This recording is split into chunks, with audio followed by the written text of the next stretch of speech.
तो कल मैंने आप लोगों से चर्चा कर चुका था कि स्वयंसेवी संगठन क्या है, यानी संस्था उसी को बोला जाता है, स्वयंसेवी संगठन को ही गैर सरकारी संगठन के रूप में इसी को जाना गया है, एनजीओ को, है ना।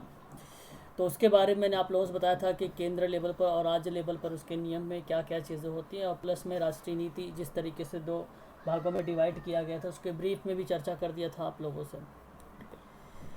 और आज मैं इसी के परिपेक्ष में आप लोगों से बात करने वाला हूँ अनुदान के बारे में। ठीक है, अनुदान होता क्या है इसके बारे में चर्चा करूँगा, और देन उसके बाद आप लोगों को वित्तीय स्रोत के बारे में बात करूँगा आप लोगों से। ठीक है, तो पहले हम अनुदान के बारे में जान लेते हैं कि अनुदान होता क्या है ना। तो चलिए, किसी को पता है क्या, बता सकता है कि सहायता अनुदान या अनुदान के बारे में इसे क्या कहा जा सकता है, क्या चीज़ है ये, कोई बता सकता है? हाँ जी, बताइए। महेश सर, शायद आप कुछ कहना चाह रहे हैं। ओके, चलिए, आप कुछ बोल रहे हैं बट वो आपकी आवाज़ नहीं आ रही थी।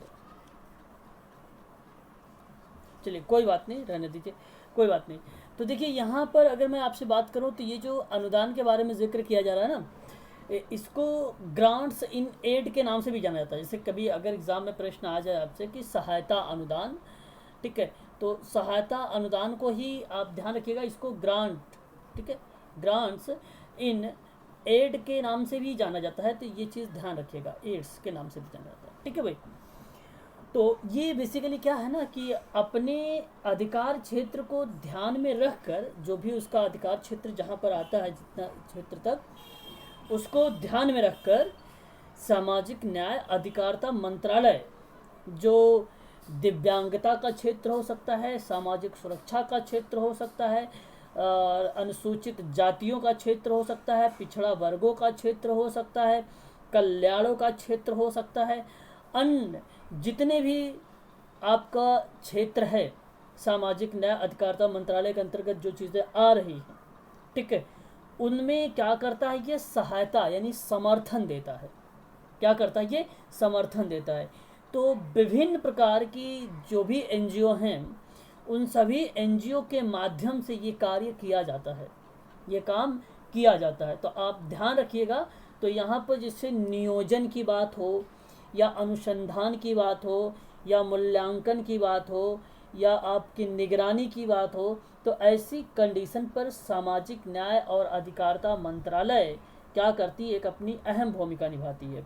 तो सुविधा वंचित जितने भी समूह हैं, सुविधा वंचित जितने भी समुदाय हैं, उनकी आवश्यकताओं को पूरा करने के लिए विभिन्न तरीके से ये क्या बनाती है, कार्यक्रम बनाती है, और इन कार्यक्रम के माध्यम से उनको क्या किया जाता है भाई, अनुदान दिया जाता है। ठीक है, तो अनुदान देने से क्या होता है कि उन्हें समाज की मुख्य धारा से जोड़ा जा सकता है, एक प्रकार से उनके समस्याओं का निदान किया जा सकता है, एक प्रकार से।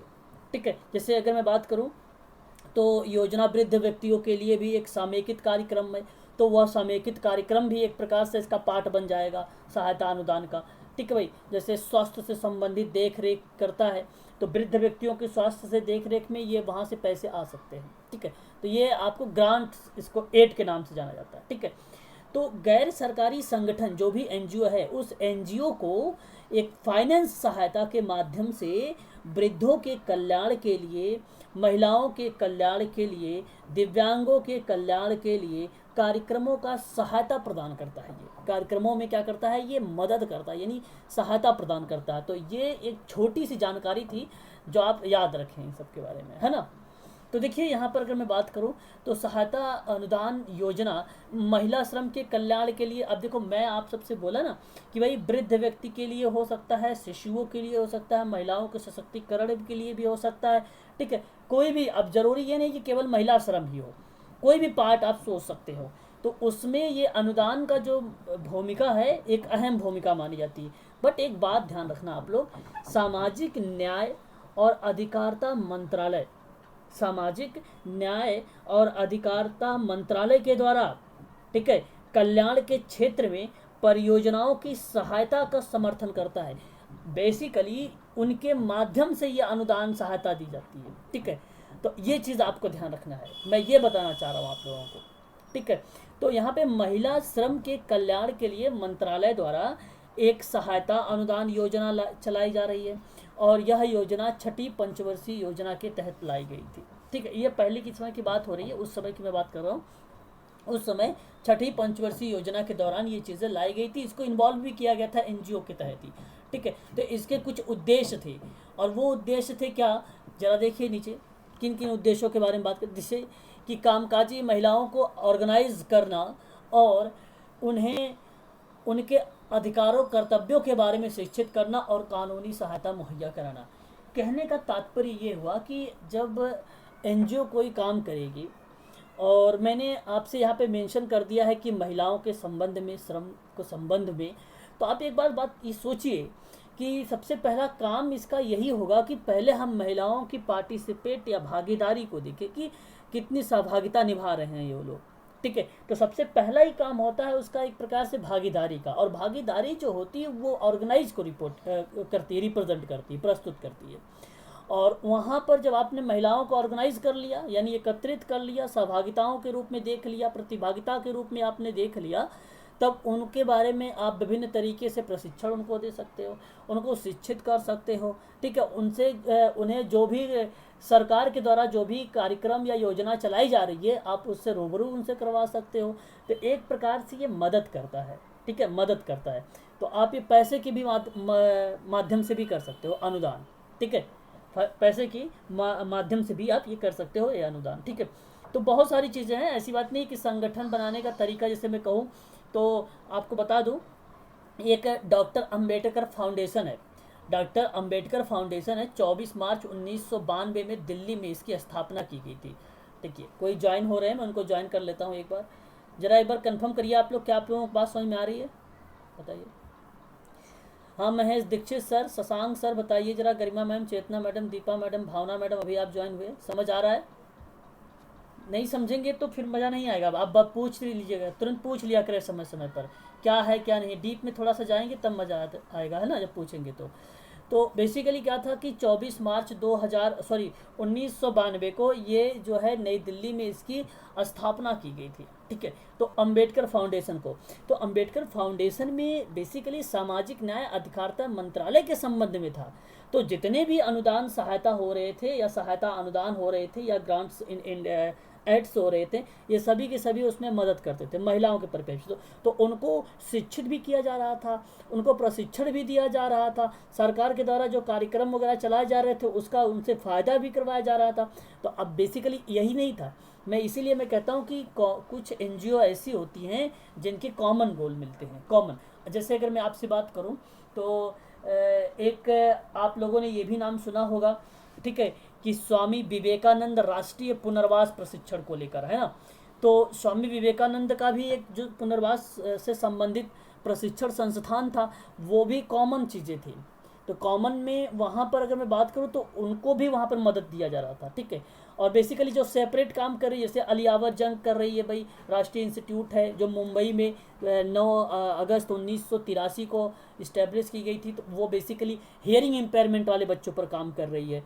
और एक था आपने नाम सुना होगा भारतीय कृत्रिम, जिसे इंडियन आर्टिफिशियल करके था, जो अंग विनिर्माण निगम के नाम से जाना जाता था, ठीक है, वो कानपुर में है, ठीक है। तो इस तरीके से कई ऐसे एनजीओ हैं, संस्थाएं हैं जो आते हैं, नाम उनके आते हैं इसमें कि क्या क्या चीज़ें हुई हैं और क्या क्या काम करते थे, ये उनकी मदद करते थे। आप एक कॉमन चीज़ सोच लीजिए कि आपने कोई एनजीओ के बारे में अगर आप कभी जाना और गए हो तो अच्छी बात है, और नहीं गए हैं तो आप चले जाना किसी एनजीओ में विजिट करना, तो आप वहाँ पर पूछना उनसे क्या इस एनजीओ को कहीं से फंडिंग होती है।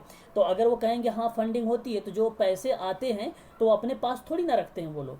अच्छा, ये तो बेसिकली अलग की बात है कि वो पर्सनल के लिए कर रहे हैं कि वो सामाजिक के लिए काम कर रहे हैं, तो वो अलग बात है। लेकिन जो पैसे आएंगे तो वो आपका दिमाग वहाँ पर यही क्लिक करेगा कि जो यहाँ पर जितने व्यक्ति लोग या जितने लोग हैं, असहाय लोग हैं, उनका उस पैसे से मदद की जाती है ना। तो यहाँ अगर मैं बात कर रहा हूँ अनुदान की, तो अनुदान में सामाजिक न्याय अधिकारिता मंत्रालय की भूमिका तो है। और यहाँ पर अगर मैं बात करूँ तो वो चाहे अलियावर जंग की बात हो, चाहे आप कृत्रिम को हो, चाहे अंबेडकर का ले लो, चाहे आप शारीरिक फिजिकल संस्थान ले लो जो दिल्ली में है, दीनदयाल उपाध्याय करके अब नाम उसका चेंज हो गया है, ठीक है।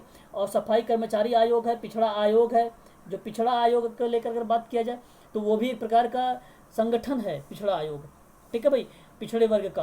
राष्ट्रीय अनुसूचित जाति, बहुत सारी है, मानसिक संस्थान है, राष्ट्रीय दृष्टि विकलांग संस्थान है। तो इन सभी संस्थानों में जो भी अनुदान होते हैं तो उनको स्टाइफंड दिया जाता है, पैसे दिया जाता है।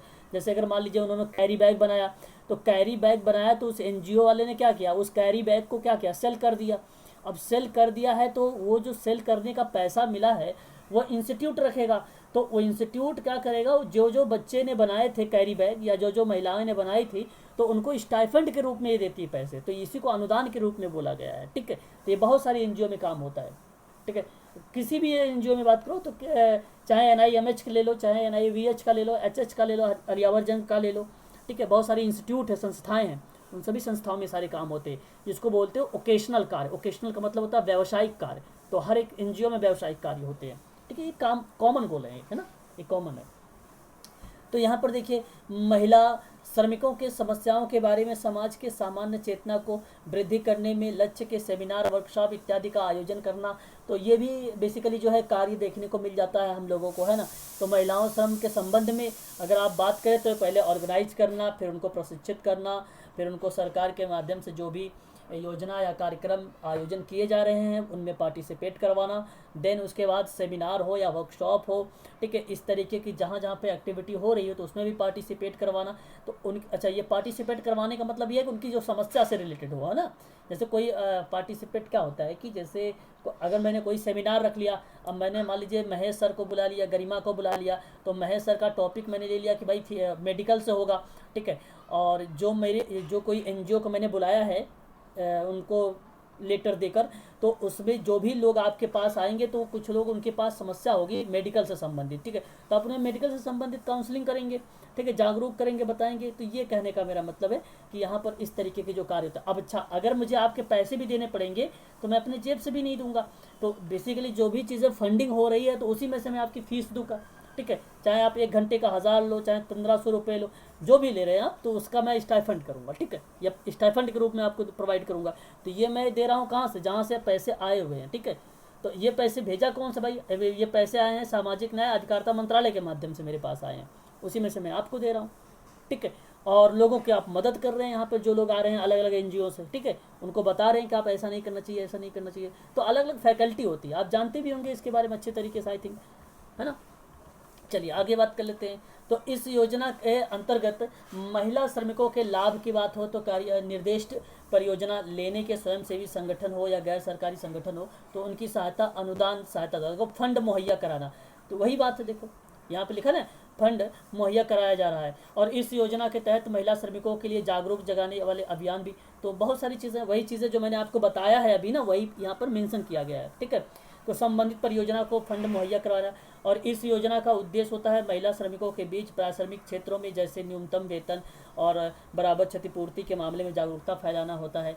उसी को लेकर महिला श्रमिकों के कल्याण के संबंध में कार्य करना, ठीक है भाई। तो केंद्र स्तर पर हो सकता है, राज्य स्तर पर भी हो सकता है, ठीक है। तो ऐसी एजेंसियों में विभिन्न प्रकार की जो योजनाएं चलाई जाती हैं उसमें जानकारी प्रोवाइड की जाती है, ठीक है। तो ये चीज़ें हो जाती है आपकी अनुदान सहायता में। बात समझ में आ रही कि नहीं समझ में आ रही है, बताइए जरा एक बार। हाँ, तो और देखिए इसमें क्या बातें होती हैं। इसमें देखो, इस योजना की जो शुरुआत है महिला श्रमिकों के विभिन्न सरकारी योजना के अंतर्गत उपलब्ध अधिकारों और अवसर के बारे में जानकारी प्रदान करने की बात करता है। अगर मैं बात करूँ तो इस योजना में देखो, अब यहाँ पर एक टॉपिक लिया गया है महिला श्रमिकों को लेकर, तो यहाँ समझाने के लिए लिया गया है महिला श्रमिक को लेकर, ठीक है ना। बाकी आपको अगर कोई और भी टॉपिक जैसे कोई चीज़ें मिले, ठीक है, और ऑप्शन में महिला ना मिल जाए, अगर मान लीजिए कोई क्वेश्चन मिले आप लोगों से और प्रश्न मिल जाए और महिला और उसमें ऑप्शन में ही ना हो, तो अब तुरंत ऐसा मत करना है कि हमने पढ़ा ही नहीं उसके बारे में, ठीक है। यहाँ मैंने एक गोल के रूप में ले लिया कि महिला श्रमिक को लेकर, ठीक है भाई। तो वृद्ध भी हो सकते हैं, शिशु भी हो सकते हैं, ठीक है ना, युवा भी हो सकते हैं, है ना, विभिन्न प्रकार के अवस्था वाले व्यक्ति हो सकते हैं, ठीक है। तो विभिन्न सरकारी योजना के अंतर्गत जो है उपलब्ध अधिकारों के अवसर उपलब्ध कराना, जानकारी प्रोवाइड करना, उसको उद्देश्य सरकारी नीति को प्रोत्साहन देने का भी काम करता है। तो बहुत सही है, ये तो सारी चीज़ें बहुत ईजी है। देखो मैं बताऊँ, एनजीओ बहुत ईजी है। मैं आपको बता दूं, अगर आपने समझ गए एनजीओ के बारे में, देखो एक तो मैं आपको बता दूं कि एनजीओ से प्रश्न बनने का तरीका कैसे होता है। अगर कोई प्रश्न आपसे कहे कि ट्रस्ट एक कानूनी अवधारणा है जिसको पंजीकृत किया जाता है, तो ये प्रश्न का तरीका होता है। ये थ्योरिकल क्लास चल रही है, ठीक है, आपको मैं थ्योरिकल चीज़ें बता रहा हूँ। जैसे अगर कोई क्वेश्चन पूछे फैक्ट के, फैक्ट भी बता रहा हूँ, ऐसी बात नहीं कि फैक्ट नहीं बता रहा हूँ। अगर मैंने एक क्वेश्चन दे दिया आपको, पहले अच्छा जरा इस बात को समझिए, फिर मैं इसको समझाता हूँ, ठीक है, वरना आप लोग को बोर होगा।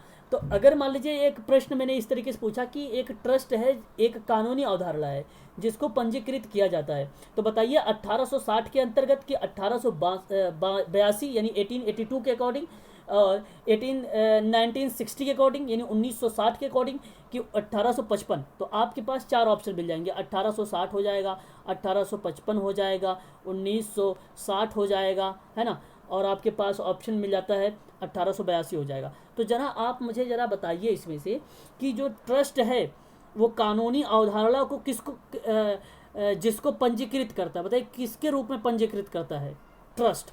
ट्रस्ट प्रश्न बनने का तरीका बता दो मैं आपको, बताइए जरा, ऑप्शन बताइए। क्या 1860 होगा? बोलिए, 1860 होना चाहिए कि नहीं होना चाहिए? बोलिए। हाँ, नहीं यार, कैसे होगा 1860? मैंने कह रहा हूँ नेशनल ट्रस्ट के बारे में। ट्रस्ट एक न्याय होता है, ट्रस्ट एक न्यास होता है भाई। देखो, पढ़ नहीं रहे हो आप लोग, प्लीज़ पढ़ो थोड़ा सा ध्यान से। देखो, जो राष्ट्रीय न्यास होता है, मैंने अभी कल वाली क्लास में आपको बताया है कंपनी अधिनियम कब आती है, 1956 और 2013। ये ऐसे अगर ऑप्शन मिलता है तो ये लगाना है। 1882 आपका जो आता है वो राष्ट्रीय न्यास के रूप में आता है। 1860 होता है वो सोसाइटी के रूप में आता है। और मेरा प्रश्न यही था कि न्यास यानी ट्रस्ट एक कानूनी अवधारणा है जिसको पंजीकृत किया जाता है। तो सिंपल सी बात थी, ये 1882 का ही आता। ऐसे प्रश्न बनाए जाएंगे आप लोगों से, और आप लोग ऐसी गलती करोगे तो मज़ा नहीं आएगा। अब देखो, अगर प्रश्न बनाने का और भी तरीके इसके हो सकते हैं। मैं सोच रहा हूँ ना कि प्रश्न कल करवा दूंगा आप लोगों को इससे संबंध में, कुछ क्वेश्चंस जो है आप लोगों के लिए लेकर आ जाऊँ, ठीक है। वैसे कल करवा दूंगा क्वेश्चन आप लोगों का। तो एक और चीज़ देखो, जैसे अगर मैं कहूँ कि भारतीय संविधान के किस अनुच्छेद में संघ निर्माण करने का अधिकार प्रदान किया है? 19 का 1। अब देखो यहाँ पर बात को जरा समझिएगा अच्छे से, ठीक है। मैंने क्वेश्चन बनाया ये है कि संघ निर्माण की, तो अब आप ऐसा मत सोचना कि स्वतंत्रता की बात मैं कर रहा हूँ यहाँ पर, ठीक है भाई, ऐसी कुछ बात नहीं कर रहा हूँ मौलिक कर्तव्यों को लेकर, ठीक है। संघ निर्माण की तो 19 का 1 हो जाएगा, कि 21 का 1 हो जाएगा, कि आपका 20 का 1 हो जाएगा, और कि आपके पास 22 का 1 हो जाएगा। बताइए जरा क्या होना चाहिए इसका आर्टिकल्स में, अगर मैं बात कर रहा हूँ संघ निर्माण को लेकर। भाई अभी मैंने कल बताया है इसके बारे में, कल मैंने आप लोगों से बताया था कि भारतीय संविधान का जो अनुच्छेद है संघ निर्माण का, वो 19 का 1 है ना, 19 का 1 है। नहीं पढ़ा तो आप लोग एक बार PDF सीन कर लेना, ज़रूर आपको मिलेगा ये सारी चीज़ें। प्रश्न का ये पैटर्न है जो मैं आपको पढ़ा देता हूँ, आप लोग उसको फोकस नहीं करते हो, ध्यान नहीं देते हो, तो ये आपका ही गलती है, ठीक है। आप लोग गलती कर जाओगे ऐसी जगह पे। ये देखो, 2 टाइप के प्रश्न मैंने पूछे, दोनों के दोनों में आप लोगों का किसी का पॉजिटिव रिजल्ट मुझे नहीं आ रहा है अभी तक भी, ठीक है। तो इस तरीके से प्रश्न बनाए जाएंगे एग्जाम में, ठीक है। मैं आप लोगों को मैं सोच रहा हूँ कल क्वेश्चन ही करवाऊंगा इससे संबंध में, ठीक है। अच्छा, आगे हम बात करते हैं, टॉपिक पर आते हैं। और यहाँ पे कहता है कि महिला श्रमिकों की जागरूकता प्रसार अभियान कार्यक्रम के लिए सहायता अनुदान प्रदान करने के लिए स्वैच्छिक संगठन और गैर स्वैच्छिक संगठन का प्रस्ताव उसकी उपयुक्तता के आधार पर योजना के तहत विचार किया जाता है। मेरी बात को बड़ा ध्यान से सुनिएगा आप लोग, सभी लोग।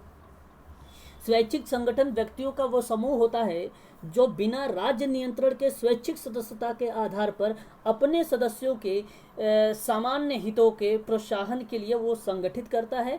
और यही जो संगठित करने की प्रक्रिया होती है वो रिप्रेजेंट कर देती है आपको, किसको?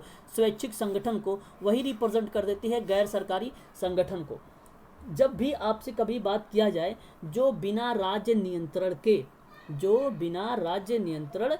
के, मेरी बात को ध्यान सुनिए, जो बिना राज्य नियंत्रण के स्वैच्छिक सदस्यों के आधार पर अपने सदस्यों के सामान्य हित प्रोत्साहन का मतलब होता है मोटिवेशन देना, एक प्रकार से रिवॉर्ड देना, मोटिवेट करना, ठीक है, प्रोत्साहन देने हेतु संगठित किया जाता है, तो वह एक प्रकार से स्वैच्छिक संगठन व्यक्तियों का समूह होता है। और वह प्रक्रिया कहलाती है आपका गैर सरकारी संगठन। वो प्रक्रिया आपकी क्या कहलाती है? गैर सरकारी संगठन कहलाती है। ये बात ध्यान रखना आप सभी लोग। लेकिन मैंने जब कहा कि जो बिना राज्य नियंत्रण के स्वैच्छिक सदस्यता के आधार पर, तो इसका मतलब आप ये ना सोचें कि राज्य में इसकी कोई भूमिका ही नहीं है। भाई राज्य की तो इसकी विशेषता बताओ, तो राज्य की ऑलरेडी कहता है कि ये स्वायत्त होना चाहिए। स्वायत्त का मतलब होता है इंडिपेंडेंट, स्वतंत्रता, स्वतंत्र हो। अवैतनिक, अवैतनिक का मतलब मैंने कल बताया था आप लोगों को, वैतनिक होता है, एक अवैतनिक होता है जो वेतन के आधार पे हो, और जो वेतन के आधार पे ना हो। तो अवैतनिक न्यासियों पर भी ये क्या करता है, स्वशासित करता है।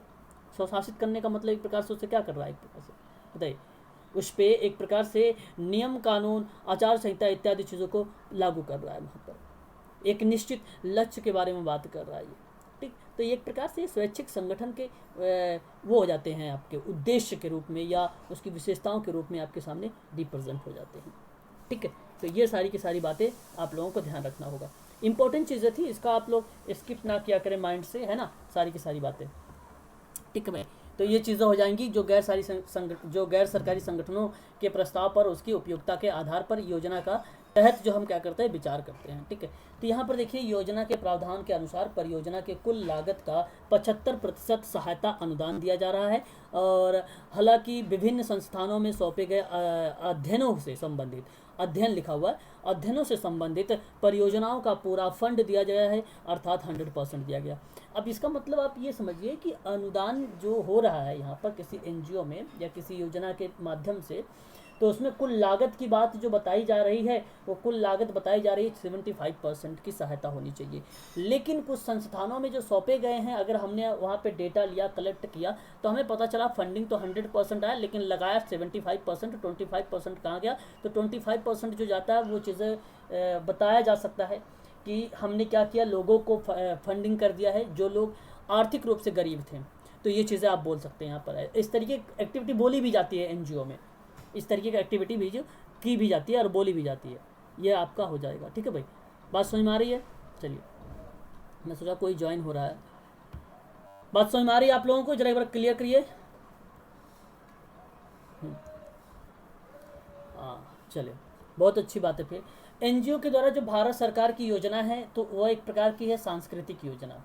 अब देखिए, ये संस्कृति जो योजना है या संस्कृति योजना के माध्यम से जो हमने मंत्रालय बनाया है, उसमें किन किन रूपों में हम इसकी मदद कर सकते हैं, क्या क्या भूमिका हो सकती है।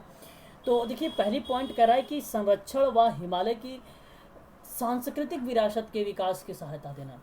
तो देखो, संस्कृति विरासत में यहाँ आपसे जो बात हो रही है, जैसे फंडिंग वगैरह की, तो ये सामाजिक न्याय अधिकारिता मंत्रालय के रूप में की जा रही है। और ये एक प्रकार से मैंने कहा था कि सामाजिक सुरक्षा की बात अगर मैं कर रहा हूँ, तो आपके माइंड में ये बात आ जानी चाहिए तुरंत कि सांस्कृतिक विरासत के विकास के रूप में अनुसूचित जाति, पिछड़ा वर्ग आदि के कल्याणों के क्षेत्र में अनेक तरीके से परियोजना के सहायता से या मदद से हम उसका समर्थन करते हैं। तो जो संस्कृति मंत्रालय है, वह एक प्रकार से संरक्षण की बात करती है, और हिमालय की सांस्कृतिक विरासत के विकास के रूप में इसकी मदद भी होती है, ठीक है। तो ये भी चीज़ हो जाती है। और आप जानते भी होंगे अच्छी तरीके से, हिमालय का जो क्षेत्र है ना, तो जो यहाँ पे संरक्षण है, बौद्ध हो जाएगा, तिब्बती संस्कृति और कला के विकास के लिए भी वित्तीय सहायता होता है। निर्दिष्ट प्रदर्शन, कला और परियोजना वेतन अनुदान और उत्पादन अनुदान के लिए व्यावसायिक समूह, और व्यावसायिक समूह के बारे में ओकेशनल जो मैंने बताया है आप लोगों को, बहुत सारी एक्टिविटीज़ होती है, वो व्यावसायिक एक्टिविटी इनमें शामिल हो जाती है। और व्यक्तियों को वित्तीय सहायता देना, और ये भी यानी हर एक व्यक्ति को फंडिंग करना, ये भी आपका हो जाता है ना। नेक्स्ट अगर मैं आप लोगों से बात करूँ, तो यहाँ पे कह रहा है कि क्षेत्रीय और स्थानीय संग्रहालयों को मजबूत बनाने में संवर्धन या उसके लिए सहायता देना, सांस्कृतिक संगठनों की इमारत का निर्माण करना और उसका अनुदान करना, विभिन्न प्रकार के क्रियाविधि जो होती आपका फंडिंग के माध्यम से हो सकती है, ठीक है। उसी तरीके से आप देख सकते हैं यहाँ नीचे जनजातीय मामलों का भी मंत्रालय होता है, ठीक है। तो जनजातीय मामलों की बात हो या आपका अनुसूचित जाति का हो या आपका पिछड़ा वर्ग का हो, जिसको आप बोलते हैं NCBC, ठीक है, राष्ट्रीय पिछड़ा वर्ग आयोग, जो 1 जुलाई 1979, ठीक है, 79 मतलब किसको बोलते हैं, 79 को, है ना, 79-80, ठीक है, याद रखिएगा, ठीक है, 79 का। तो ये आपका जो आया था 1979 में, तो ध्यान रखिएगा, यह आपका आया था राष्ट्रीय पिछड़ा वर्ग आयोग आया था। राष्ट्रीय अनुसूचित जाति का जो आयोग आया था, वो आया था आपका 1978 में आया था, है ना। इसे लिख लीजिए, थोड़ा सा हो सकता है आपकी जानकारी के लिए बेटर हो। सकारात्मक साबित हो जाए आप लोगों के लिए, है ना। तो याद रखिएगा, पिछड़ा वर्ग के लिए और अनुसूचित जाति को लेकर, ठीक है भाई। तो ये चीज़ें आप ध्यान रखिएगा। एक आया था राष्ट्रीय सफाई कर्मचारी आयोग भी, और राष्ट्रीय सफाई कर्मचारी आयोग जो था 1993 में लाया गया था, 1993 में लाया गया था, ठीक है, इसे ध्यान रखिएगा। तो जनजातीय मामलों के मंत्रालय की अगर मैं बात करूँ तो इसके अंतर्गत भी कुछ क्रियाविधि होती है, जैसे आधार संरचना में सुधार और सरकारी संगठन के लिए विशेष प्रोत्साहन देना, ठीक है, ये हो जाएगा। अनुसूचित जनजाति के लिए कोचिंग, ठीक है। आदिम जनजाति, आदिम तो ऑलरेडी एक जनजाति है ही, आप जानते ही हैं। आदिम जनजाति समूह का जो है विकास करना, है ना, ये तो मैंने आप लोगों को पढ़ा भी चुका हूँ, आदिम क्या है ना, क्वेश्चन भी बताया था आप लोगों से, बहुत इंपॉर्टेंट है, ये प्रश्न बनाया गया था यूजीसी में। और अनुसूचित जनजातियों के कल्याण के लिए काम कर रहे हैं जो स्वैच्छिक संगठन है उसको अनुदान देना, ठीक है, ये हो जाएगा। और अनुसूचित जनजातियों लड़कियों के बीच शिक्षा को मजबूत करने की योजना करना, तो ये भी एक प्रकार से क्या हो जाता है, या आपका हो जाता है राष्ट्रीय में, या आपके जनजातीय मामलों का मंत्रालय हो जाता है, जनजातीय मामलों का मंत्रालय हो जाता है, ठीक है। तो ये चीज़ आप ध्यान रखिएगा। महिला के बारे में अगर देखिए यहाँ पर बात करें तो ऑलरेडी यहाँ पे बताया भी जा रहा है कि महिला और विकास मंत्रालय, तो जेंडर बजटिंग, ठीक है, उसके बारे में बात करता है, ठीक है। स्वैच्छिक संगठनों के बारे में बात करता है, अनुसंधान की बात होती है, अनुसंधान का मतलब रिसर्च, काम करने वाले बच्चों की जो देखभाल, संरक्षण, कल्याण की योजना, कामकाजी महिलाओं के लिए जो होता है डे केयर सेंटर का निर्माण करना होता है, छात्रावास का निर्माण करना होता है, स्वाधार उज्ज्वला योजना, ये बहुत सारी ऐसी योजनाएँ हैं जो इसके माध्यम से हम क्या करते हैं, काम को संचालित करते हैं, ठीक है। यहाँ अगर मैं बात करूँ तो एक आपने अभी भी पढ़ा है कि सामाजिक न्याय अधिकारिता मंत्रालय क्या चीज़ होती है, कोई बता सकता है मुझे, बताइए जरा, ये क्या है। देखिए, जो सामाजिक न्याय अधिकारिता मंत्रालय है इसके बारे में आपको बता दूँ, पहली चीज़ तो ये आप ध्यान रखिए इसके बारे में अच्छे से।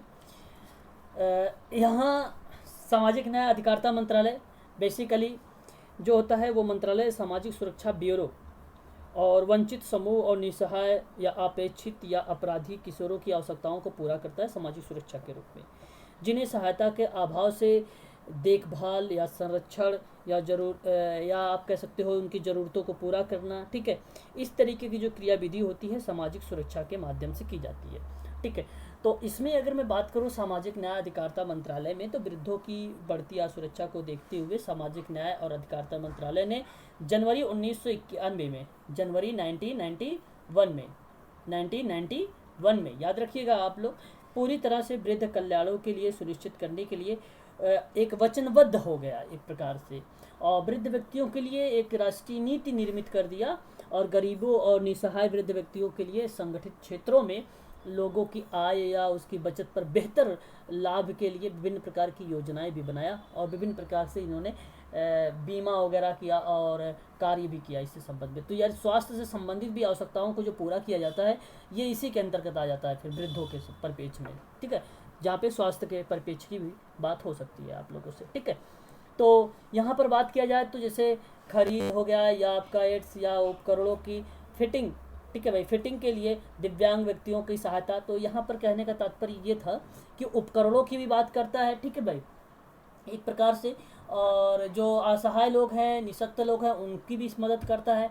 प्लस में अगर कोई व्यक्ति जो है बीमारी से कोई ग्रसित है उसमें भी ये काम करता है सामाजिक न्याय अधिकारिता मंत्रालय। तो यह विभिन्न प्रकार के रूपों में क्या करता है, सहायता देता, प्रोवाइड करता है सामाजिक न्याय अधिकारिता मंत्रालय।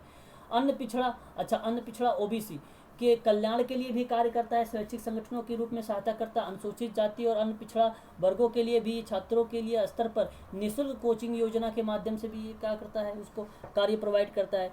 अभी भी मैंने आप लोगों को ये भी चीज़ें बताया कि दीनदयाल विकलांग पुनर्वास योजना, तो अब इसका नाम जो बदल कर रख गया है दीनदयाल उपाध्याय शारीरिक दिव्यांग संस्थान नाम रख दिया गया है इसका, तो आप इसे भी याद रखिएगा, है ना। अनुसूचित जातियों के लिए काम करने वाले जो स्वैच्छिक संगठन है उसके लिए अनुदान की बात करना, और अभी मैंने आपको बताया अनुसूचित के लिए 1978, तो ये आप ध्यान रखिए। वृद्धों के लिए पंजीकृत कार्यक्रम को लेकर भी बात किया गया है, और शराब व मादक द्रव्य यानी ड्रग्स के सेवन से बचाव के लिए भी योजना, तो यानी बहुत सारी योजनाएं होती हैं। इन सभी योजनाओं में इसकी एक अहम भूमिका होती है, नियोजन करने की भी, शोध करने की भी, मूल्यांकन करने की भी और निगरानी करने की भी। ये बहुत सारी कार्य जो है करती है सामाजिक न्याय अधिकारिता मंत्रालय, ठीक है, तो इसे आप ध्यान रखिएगा, ठीक है, इम्पोर्टेंट है। विद्यालय शिक्षा पर आपको पता होना चाहिए, शारीरिक रूप से जो अक्षम विद्यार्थी हैं या जो व्यक्ति हैं उनको द्वितीय स्तर पर अंतर्वेश शिक्षा देना। अंतर्वेश शिक्षा का मतलब होता है एक प्रकार से इंडिविजुअल करके केस, मतलब इंडिविजुअल एजुकेशन देना, केस वर्क के रूप में जिसको आप जानते हैं, और इसी को बोला जाता है इंटीग्रेटेड एजुकेशन। ठीक है, तो इंटीग्रेटेड एजुकेशन को बेसिकली क्या होता है कि इसमें स्पेशल प्लस नॉर्मल दोनों बच्चे होते हैं, बट इंटीग्रेटेड में जब कोई एक शैडो टीचर होता है, शैडो टीचर का मतलब उसको इंडिविजुअल वो क्लास देता है उसको, उस व्यक्ति को, जिसको आप आईईपी बोलते हैं, इंडिविजुअलाइज्ड एजुकेशन प्रोग्राम बोलते हैं, आईईपी बोलते हैं उसे। तो वह एक प्रकार का अंतर्वेश एजुकेशन के पार्ट में भूमिका निभाता है। ठीक है, तो यहाँ पर यह कहने का मतलब इंडिविजुअलाइज्ड एजुकेशन प्रोग्राम, व्यक्तिक शैक्षिक कार्यक्रम इसको बोला जाता है हिंदी में। ठीक है, फिर उसके बाद सर्व शिक्षा अभियान के अंतर्गत अभियान जो है अभिनव और प्रायोगिक शिक्षा की योजना के भी रूप में काम करता है, जैसे कि आप पता होगा एसएससी के बारे में, सर्व शिक्षा अभियान। ठीक है, वो शारीरिक रूप से जो अक्षम छात्र हैं उनको समेकित करने की बात करता है। तो यानी यहाँ पर देखिए इंटीग्रेटेड एजुकेशन, उसके बाद आपका दिया है डी फॉर क्या होगा, डेवलपमेंट क्या होना चाहिए यहाँ पे, डी से क्या होगा भाई बताइए जरा, IEDC का क्या मतलब है, डेवलपमेंट क्या होना चाहिए यहाँ पर, ICDS होना चाहिए यहाँ पर, वो मिसप्रिंटिंग है, ICDS होना चाहिए ना, डेवलपमेंट स्कीम होना चाहिए, है ना, नहीं समझ में आ रहा, ICDS होना चाहिए, ICDS होना चाहिए था, है ना, इंटीग्रेटेड वाला। ठीक है, ये होना चाहिए था। ठीक है, इंटीग्रेटेड चाइल्ड डेवलपमेंट स्कीम ये होगा आपका। ठीक है, ये सही होगा, बाकी यहाँ पे ये गलत लिख दिया गया है। ठीक है, तो यहाँ पर जैसे अगर मैं बात करूँ आप लोगों को, तो इसने एक प्रकार से डिसेबल बच्चों को रिप्रेजेंट कर दिया था, यानी डीसी का मतलब डिसेबल बच्चों को रिप्रेजेंट कर दिया था। और ICDS के रूप में भी आप एक इंटीग्रेटेड का वो है, चाइल्ड है, इंटीग्रेटेड चाइल्ड जो समेकित बच्चे हैं, उन बच्चों को सामान्य बच्चों और प्लस में आपको सामान्य बच्चों प्लस में स्पेशल बच्चे दोनों को मिला के एजुकेशन प्रोवाइड करना, यह एक पार्ट माना जाता है इसको। ठीक है, तो ये भी एक विद्यालय शिक्षा और साक्षात्कार या साक्षरता विभाग का पार्ट माना जाता है ये भी। ठीक है, FRC की स्थापना गैर सरकारी संगठन की ओर से प्रस्ताव के रूप में, FRC का नाम कोई जानता है, FRC बताइए जरा, FRC क्या होगा बोलिए।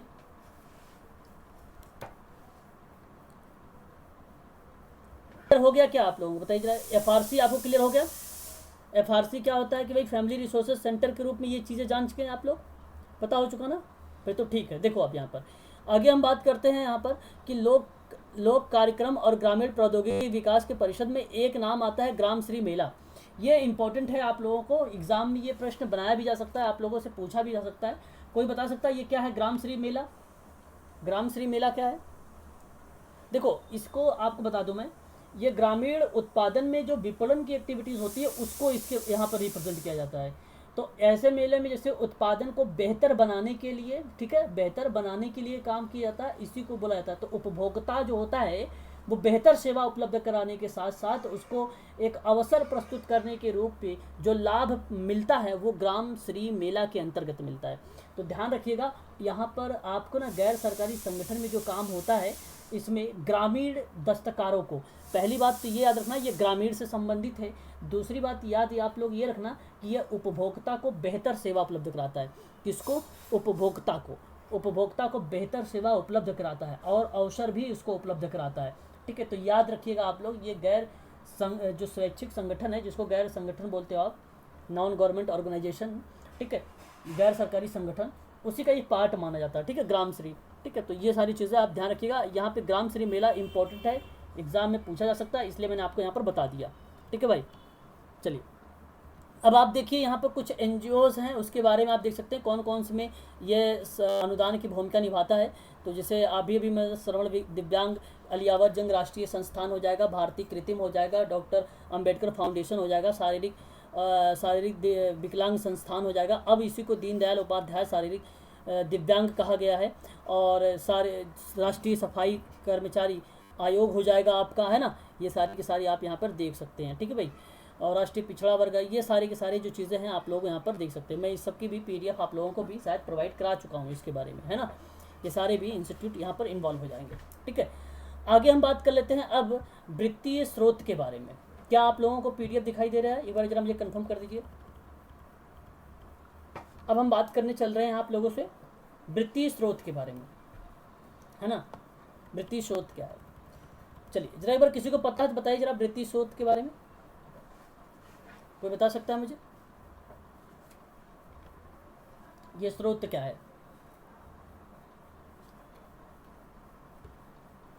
बोलिए। चलिए अच्छा सुनिए फिर। देखिए अगर मैं वृत्तीय स्रोत के बारे में बात करूं तो यहाँ पर देखिए लिखा हुआ है कि किसी भी संगठन में वृत्तीय संबंध का निर्माण एक प्रमुख काम होता है और इसके अंतर्गत आय के स्रोत जो होते हैं समस्त स्रोत एक और दूसरी तरफ बात करें तो व्यय की समस्त मदे, मद ये लिखा हुआ है मदे हैं, ठीक है, मदे एक और दिखाई दी जाती है या उसको रिप्रेजेंट किया जाता है। वित्तीय अगर स्रोत आपको बनाने हैं तो आपको क्या करना पड़ता है, एक तरफ आपको समस्त आय के बारे में दिखाना पड़ता है, एक तरफ आपको समस्त व्यय के बारे में दिखाना पड़ता है, जैसे कितना खर्च हुआ और कितना आपका अर्निंग हुई या कहाँ से कितने पैसे आपके पास आए और कितने बचत हुई, ये सारी चीज़ें दिखाई जाती है। अंत में कहा जाता है कि बचत अथवा घाटे की रकम या संतुलन स्पष्ट किया जाता है या यहाँ पर स्पष्ट रूप से प्रेजेंट होता है, लिखा होता है कि अंत में बचत कितनी हुई है, कितने घाटे में गए हैं आप लोग, इस तरीके की जैसे आपको मतलब बजटिंग रिपोर्ट आपने बनाया होगा, बजटिंग रिपोर्ट कैसे बनाते हैं वो सारी चीज़ें जो है इसमें इन्वॉल्व हो जाती है। ठीक है भाई, तो एक तरफ आय होता है, एक तरफ व्यय होता है, एक तरफ अगर मैं बात करूँ जब सारी चीज़ें निकल के आ जाती तो वो भी दिखाई मतलब पता भी चल जाता है हमें कि कितना इससे घाटा हुआ है और कितना हमें फ़ायदा हुआ है। घाटे का मतलब होता है लॉस और फ़ायदे का मतलब होता है हमारी सेविंग, ठीक है, कितनी हमारी सेविंग हुई है इसके बारे में। और एक यहाँ पर बात करें तो एक तरह से इसे हम संगठन की बजट व्यवस्था भी कह सकते हैं, जैसे मैंने कहा ना अभी बजटिंग रिपोर्ट, तो एक प्रकार से आप इसे बजटिंग रिपोर्ट भी कह सकते हो कि आपने बजट का रिपोर्ट बनाया। तो किसी किसी एनजीओ में महीने का बनता है, किसी एनजीओ में ईयरली बनता है, जिसका ईयरली बनता है तो आप जानते होंगे मार्च क्लोजिंग होता है, अप्रैल ओपनिंग होता है ना, आपको पता होना चाहिए ये बात। तो बजटिंग रिपोर्ट वहाँ पर भी प्रस्तुत होती है, ठीक है। तो जिसके अंतर्गत समाज कल्याण संगठन का एक वित्तीय प्रशासन निहित होता है, ठीक है, और वित्तीय संबंध की एक प्रणाली के रूप में देखा जाता है। तो इनके चारों ओर संगठन का एक वित्त घूमता है। वित्त का मतलब घूमने का तात्पर्य हुआ कि उससे संबंधित होता है, फाइनेंस से रिलेटेड होता है, ठीक है। वित्त घूमने का मतलब हुआ फाइनेंस से रिलेटेड होता है, सारा काम इनका फाइनेंस से ही होता है। और संगठन के विकास के लिए संसाधन, और आप यहाँ पे देखिए उगाए, संसाधन उगाने का मतलब ये हुआ, आपने सुना होगा निधि उगाना, तो निधि उगाना को बोलते हैं फंड रेजिंग, और फंड रेजिंग का मतलब होता है धन जुटाना, ठीक है, यहाँ पर संसाधन में। तो बेसिकली ये होता है धन, और जैसे अन्य कोई उपहार के लिए अगर आपने कोई अनुरोध किया है या उसके समग्र की प्रक्रिया के जानकारी के रूप में किसी व्यक्ति या व्यवसाय या धर्मार्थ चीज़ों को अथवा सरकारी संस्थानों के रूप में दान प्राप्त करके जो चीज़ें पाई जाती है वह एक प्रकार से फंड रेजिंग के अंतर्गत आ जाता है। किसके अंतर्गत आ जाता है? फंड रेजिंग के अंतर्गत आ जाता है। तो फंड रेजिंग विशेषकर गैर लाभकारी जो एनजीओ होते हैं उनके निधियों में से एकत्र करने का प्रयास किया जाता है, ठीक है। तो जैसे अपने कहते होंगे ना फंड रेजिंग कहाँ से आएगा भाई, फंड रेजिंग हो रहा है कहाँ से हो रहा है, किस जगह से आ रहा है, ठीक है। ये सारी चीज़ें जो डिटेल आपको बताई जा रही है, ये संगठन के विकास के लिए जो निधि उगाना है, यहाँ पे लिखा हुआ है उगाने का मतलब, यहाँ पे संसाधन उगाने का मतलब है निधि उगाना, इसकी हिंदी है निधि उगाना, और इसको बोलते हैं फंड रेजिंग, इसी को बोलते हैं फंड रेजिंग, इसी को। तो उसके नियम या उसके विनियमन या वितरण से संबंधित होता है ये, ठीक है। आगे हम बात करते हैं तो देखिए यहाँ पर क्या लिखा हुआ है कि वित्तीय संबंधों के ज्ञान के आधार पर ही प्राधिकारी या अधिकारी कार्यकर्ता अपने प्रयत्नों को उसके अनुसार अभियोजित करके कार्यक्रम की सफलता को बढ़ावा देते हैं। आमतौर पर वित्तीय संबंधों का निर्माण करके जिम्मेदारी या कोषाध्यक्ष पर भी होती है, और वह इस मामले में अपने मतहत का मतलब एक प्रकार से ये हुआ, मतहत कर्मचारी का मतलब कि उन्होंने अपनी पार्टिसिपेट, ठीक है, अपने मामले में अपना जो पॉइंट ऑफ व्यू था, अपना जो पॉइंट ऑफ दृष्टिकोण था, तो उन कर्मचारियों का और अन्य संस्थानों के साथ समाज कल्याण के व्यक्तियों तथा सरकारी विभागों के संबंध में स्थापित करना, ऐसी गतिविधियां जो होती हैं आपका वित्त स्रोत में देखने को हमें मिल जाता है। वित्त स्रोत में हमें देखने की सारी चीज़ें मिल जाती हैं। और इसको अगर आपने बना लेने के बाद इस संगठन के लिए बजट तैयार करना होता है, और उसके लिए वित्त समिति, प्रबंध समिति की उपस्थिति भी होती है, और उन समितियों का अनुमोदन का मतलब स्वीकृत के उपरांत वह बजट जो होगा आपका स्वीकृत समझा जाएगा। मतलब वही चीज़ें अनुमोदन, ठीक है, स्वीकृत करने के ही उपरांत, यानी आपने जो चीज़ें बना लिया, एक्सेप्ट कर लिया है, तो उसके बाद भी इसको स्वीकृति दे दी जाती है या समझ ली जाती है कि ये चीज़ें जो है फंड बना हुआ है यहाँ पर, या रिपोर्ट जो बजटिंग रिपोर्ट है ये बनी हुई है, इसमें इतना आय हुआ, इतना व्यय हुआ, इतना आपका घाटा हुआ, इतना आपका फायदा हुआ, इस तरीका का वृत्ति स्रोत, कहाँ से आपके पैसे आए, कहाँ से नहीं आए, ठीक है, कितने पैसे कहाँ से आए और कितने पैसे कहाँ पर यूज़ हुए हैं। तो इस तरीके का जो प्रयोग में लाते हैं आप इसी को कहते हैं वित्त स्रोत, ठीक है, इसी को बोला जाता है वित्त स्रोत के रूप में, ठीक है। आगे बात कर लेते हैं। यहाँ पर देखिए, संस्था के विभिन्न अंग, उपांगों और कर्मचारियों और कार्यक्रमों इत्यादियों को ठीक ठाक वित्तीय आवश्यकता को समझने के लिए वित्त अधिकारी प्रायः उन सबसे संपर्क करते हैं और उनके तथ्य एकत्रित किए जाते हैं और आय व्यय के मद इत्यादि को बनाते हैं। जैसे आपने देखा होगा कि विभिन्न प्रकार के लोग भी क्या करते हैं, पैसे अपने खुद ऑलरेडी वो फंड करना चाहते भी हैं, वो लोग फंड करना भी चाहते हैं, तो वो वित्तीय के स्रोत का एक माध्यम बन जाते हैं, ठीक है। तो जैसे अगर सोशल वर्क पर बहुत जगह अपॉइंटमेंट देते हैं तो वो लोग कहते हैं भाई कि कहीं से भी अगर फंड मिल रहा है तो इस एनजीओ को फंड दिलवाओ, ठीक है। या कुछ जगह पे जैसे चले जाओ आप किसी हाई कोर्ट के पास, वहाँ पर लोग रहते हैं जो फंडिंग करते हैं पैसे वगैरह, मतलब अपने पैसे जो रहते हैं ब्लैक वाले पैसे वो वाइट मनी में कन्वर्ट करना चाहते हैं, ठीक है। तो इस तरीके की क्रियाविधि जो है दे दी जाती है करने के लिए, तो वहाँ पर कुछ डाटा या उनकी आवश्यकताओं को समझना पड़ता है और उसमें क्या करना है, हम एक तरफ आय और व्यय के बारे में भी बताते हैं उनको, हमारा ये इतना खर्च होता है, हम ये काम करते हैं, ठीक है, हमारी एनजीओ इस चीज़ की है, ठीक है। तो विभिन्न प्रकार के कार्य होते हैं, वो सारी चीज़ें बताई जाती है, क्योंकि इसमें संस्थानों के कार्यों की सहभागिता की भावना बढ़ाती है और इस प्रकार की जनतांत्रिक मूल्यों को महत्व मिलता है, ठीक है। तो ये चीज़ें आपका हो जाएगा, ठीक है, क्लियर हो गया होगा आपको। कर्मचारियों का वेतन सरकारी कर्मचारियों के आधार पर ही तय होना चाहिए कि आय और व्यय में बहुत से मद अस्थायी रूप से चलने वाले होते हैं तथा बहुत से कार्य विशेष के लिए होते हैं। सरकारी अनुदान से प्रायः जो राशि मिलती है वह संस्था की स्वयं राशि के अनुपात में ही आंशिक रूप से हुआ करती है और इसके पीछे सिद्धांत यह होता है कि एक संस्था में कुछ अपनी आर्थिक क्षमता रखनी चाहिए और दूसरी में कालांतर की तरफ बात करूँ तो जब सरकारी अनुदान बंद हो जाता है तो वह अपने बल पर पनप सकता है। मतलब कहने का ये हुआ कि जब सरकारी अनुदान बंद हो जाता है तो एक प्रकार से इसके पास तो भाई वो फेमस तो हो ही चुका है, ठीक है। तो पनपने का मतलब ये हुआ कि ये ऑलरेडी अपनी सारी चीज़ें अगर किसी को भी बोलेगा कराने के लिए तो फंडिंग हो जाती है, ठीक है भाई। किसी के पास अगर कोई नेता है उसके पास ब्लैक मनी है तो वो ऑटोमेटिक वहाँ पर जाकर अगर बात करे कि हमारी एनजीओ ऐसे ऐसे काम करती है तो वो ऑलरेडी अपना दे, तो वहाँ पर यही चीज़ें बताई जा रही है कि जब सरकारी अनुदान बंद हो जाए तो वह अपने बल पर भी सारी चीज़ें जो है पनपने लगती है, ठीक है। तो ये क्रियाविधि हो रही है वित्तीय स्रोत के अंतर्गत, ठीक है। तो ये हो जाती है, बाकी आप यहाँ पर देख सकते हैं वही चीज़ें हैं लिखा हुआ, ठीक है ना। यहाँ पर आपका ये जो है वित्त फंड जो हुआ आपका वित्त स्रोत ये भी हुआ समाप्त, ठीक है। इसमें एक कभी कभी एक और क्वेश्चन बन सकता है सामाजिक विपणन को लेकर, इसे आप ध्यान रखिएगा कि सामाजिक विपणन होता क्या है, इसे भी समझ लीजिए एक बार। तो सामाजिक विपणन जो होता है आपको मैं बता दूं, ये बेसिकली एक ही चीज़ पर क्या है आधारित है। सामाजिक विपणन, सामाजिक विपणन जो है एक ही क्रियाविधि पर आधारित है। क्या कोई मुझे बता सकता है कि सामाजिक विपणन होता क्या है? बताइए जरा, किसी को अगर पता है सामाजिक विपणन के बारे में, सामाजिक विपणन के बारे में अगर किसी को पता है तो जरा मुझे बताइए।